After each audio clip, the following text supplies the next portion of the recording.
Yung fifth song sa album ko na Laon is called Blessed.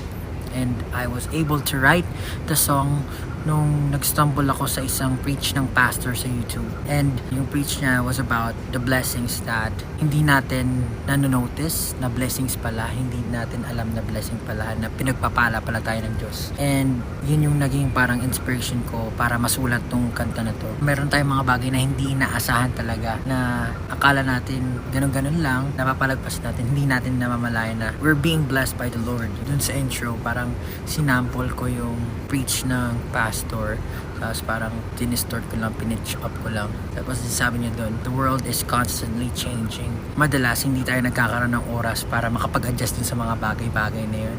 And kapag dumating na yung oras na meron na tayong wisdom para mag-react din sa mga bagay na yun, hindi na natin siya mabigyan ng pansin or mabigyan ng tamang reaksyon kasi pagod na tayo dun sa lahat ng mistakes, sa mga dumb mistakes na nagagawa natin sa buhay. Kanta ko rin to for 18 na when we were starting, wala naman kaming inaasahan. We're just doing our best, trying to achieve our dreams, pero we're fortunate enough na pinagpala kami ng Lord ng 18 ng blessing ng mga hotdog na talagang sumusuporta sa amin. They were not part of the plan that we're trying to do, pero binigay siya ni Lord and sobrang blessed talaga kami. Masasabi namin na isang malaking parte ng career namin yung 18 talaga. Ang dami nang nangyari sa mundo and we're all stressed.